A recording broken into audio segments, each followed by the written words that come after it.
Kids and cadets, thanks for coming out. Having a better day today weather-wise. We're pushing 70. For you Europeans that watch my channel in Switzerland and Spain, we have a balmy 20 degrees Celsius.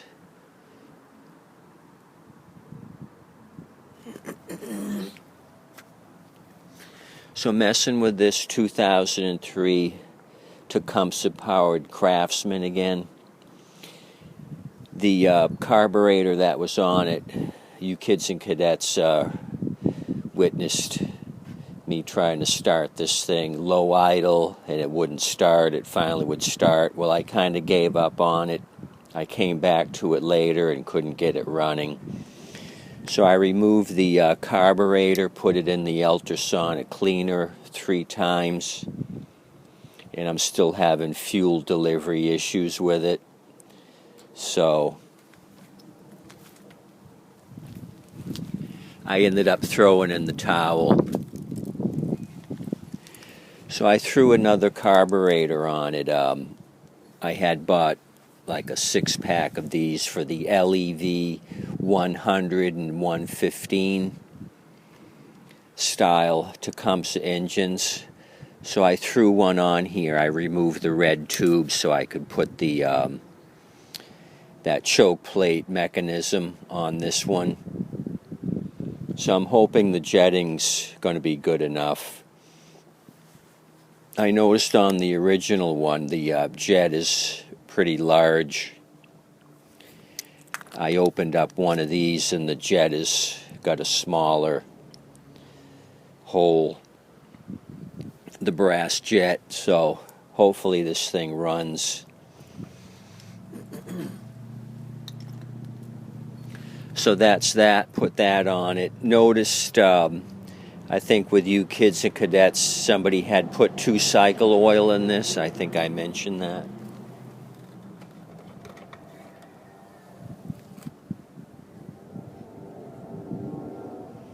You can see it's very green and it's sticky like 2-cycle oil. So if this thing starts, we're going to have to change out the motor oil.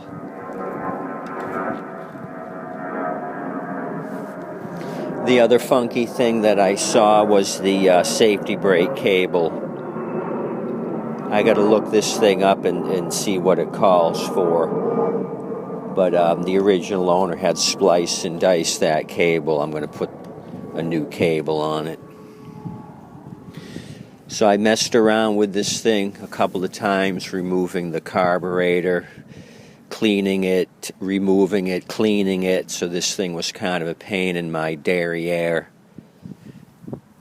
for you France fellows. So let's add some more fuel to this. I had drained the tank out and see if this thing will start for us. If not, I'm not going to be a happy camper.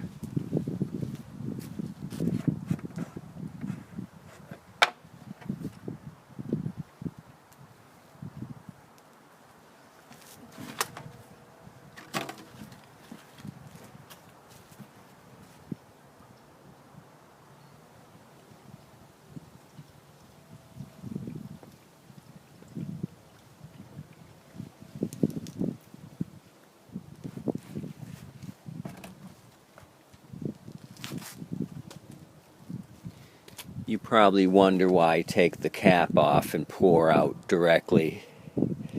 These things are a pain in the ass. They end up leaking out of the bottom here. It's just as easy to take this stupid thing off and pour it direct. Less governmental control.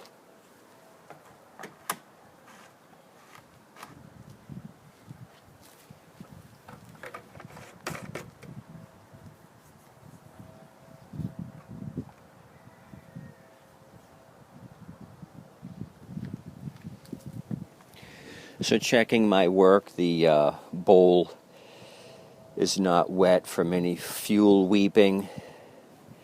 I need you kids and cadets to do some research. Does this thing normally call for this manual choke setup with the tab on the high position, the up position it's choking, down is off choke.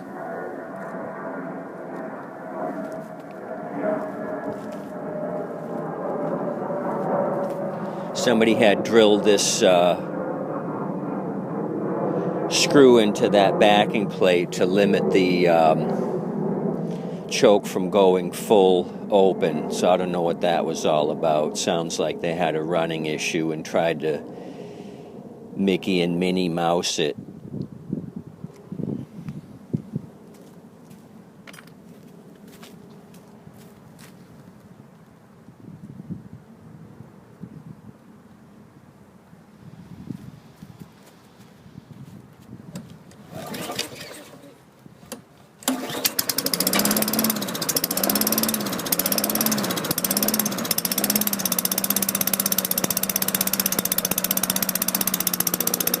RPM's got to go up. Let me adjust that.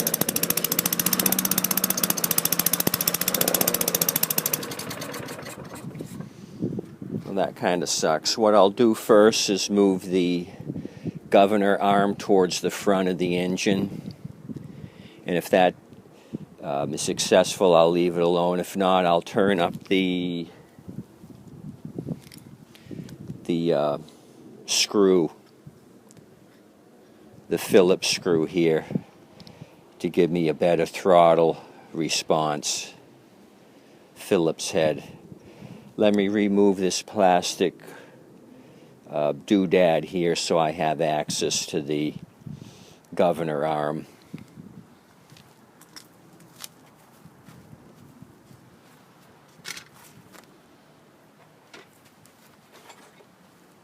What I'll be doing then is taking a stiff screwdriver and just pushing on the arm forward to increase RPMs.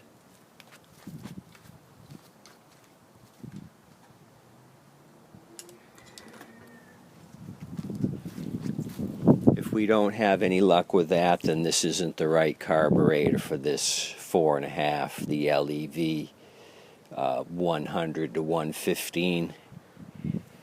The other thing that I could do, this is going to be a big process, remove the original jet and throw it on the LEV 100, the jet that was the original jet.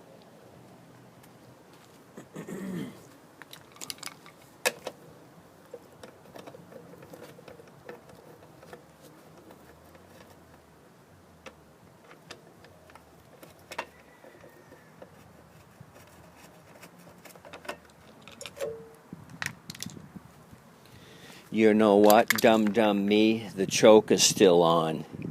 If we've got a 70-degree ambient air temperature, the choke needs to come off.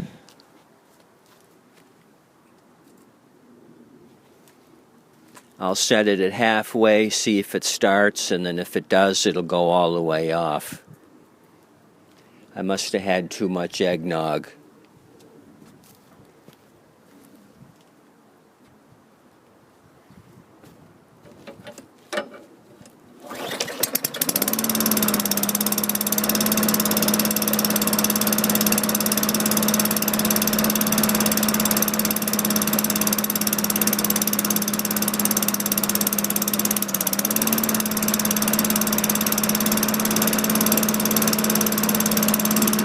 Still needs some help.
So all my control was with the governor arm. It's just like the newer Briggs and Stratton style plastic engines. You move the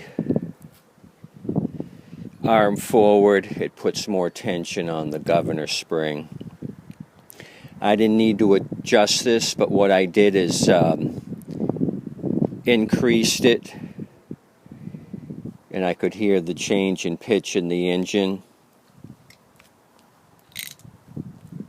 And then I backed it off just where the screw is barely touching the throttle arm here, and then left it alone. I increased it, I could hear the RPM increase, and then backed it off just so it's barely touching.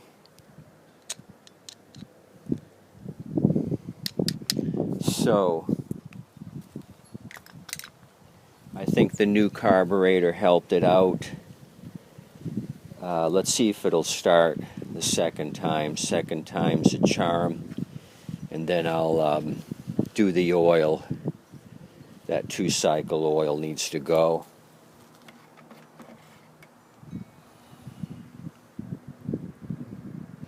You guys tell me what weight 2-cycle is. I never had a chance to look it up. I'm thinking it's 10 weight. I think it's pretty thin.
So I'm happy how that turned out.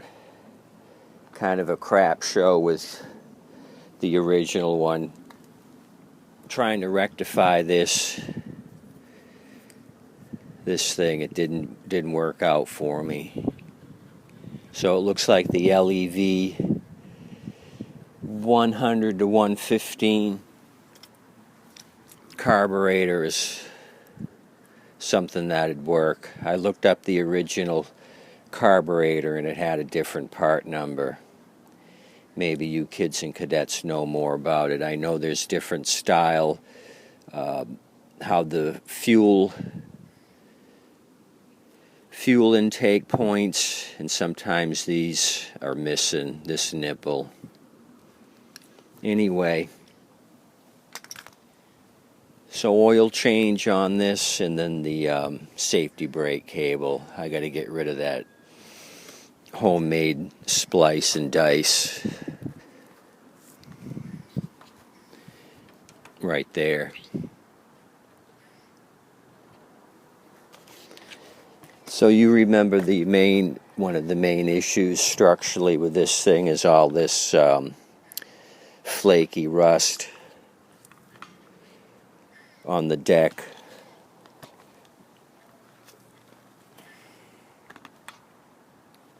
What I'll end up doing is wire brushing all that green off, and then OSFO this thing with phosphoric acid.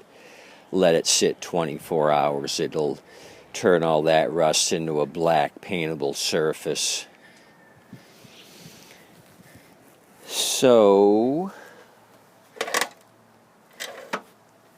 this will be a cheapie, $100 unit once I get the cable done and the oil changed. Just because it's old and kind of in rough shape. None of the adjusters move. I got to oil those up. I can't raise the wheels like I want to. These are all rusty. So this is going to need a little bit of love. Let's for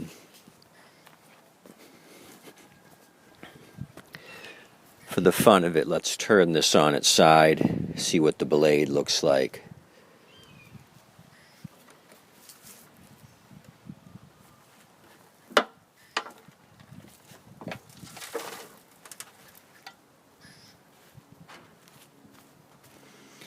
A huge pile of rust just fell off the other side, all that flaky stuff. Blade doesn't look too bad.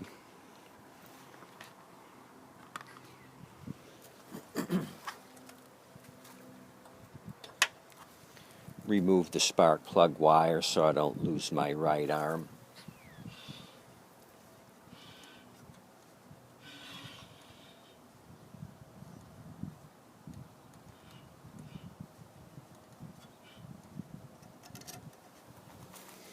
Yeah, it is in kind of rough shape. They were hitting rocks with this thing. There's so many dings on each end of the blade here.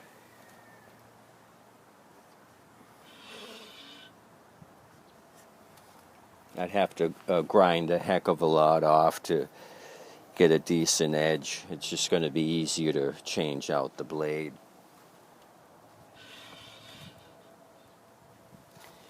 So this thing's not going to be a tremendous money maker. It's going to be nickel and diming me.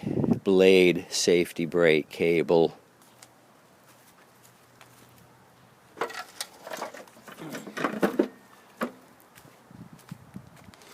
And the carburetors run about 12 to 13. But I buy them in like six at a time. You can get better pricing. Like $9.50, $10 if you buy quantity 6. So that's what I do because I'm always using these. More so the Briggs. I don't mess with too many Tecumsehs just because these are going by the wayside. They stopped making these. Tecumseh's only doing transmissions, I believe, for rider mowers. They're not doing any small pushers. There's no more Tecumseh built engines.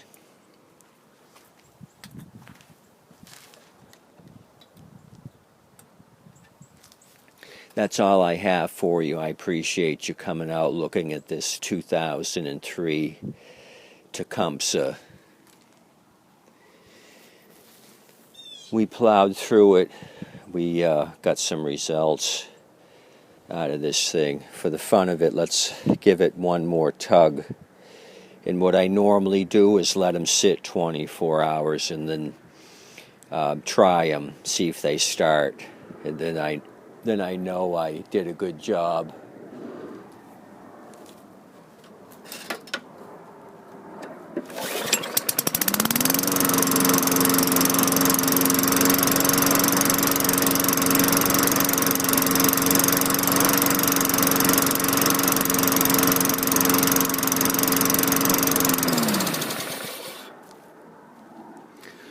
Okay, you kids and cadets, thanks for coming out. If you haven't subscribed, please do so. I'd appreciate it. Thanks to all my new subscribers. And as always, tip your waitress and wait staff generously. They depend on you. Have a great day today. Oh, I will go back to and start using the new iPod my kids bought me. Don't tell them, but I need to get an external microphone. The microphone sounds kind of boxy on it when I had done a couple of videos here prior. So I'm going back to the old second generation iPad until I figure out how we can get better voice transmission. Have a good day today.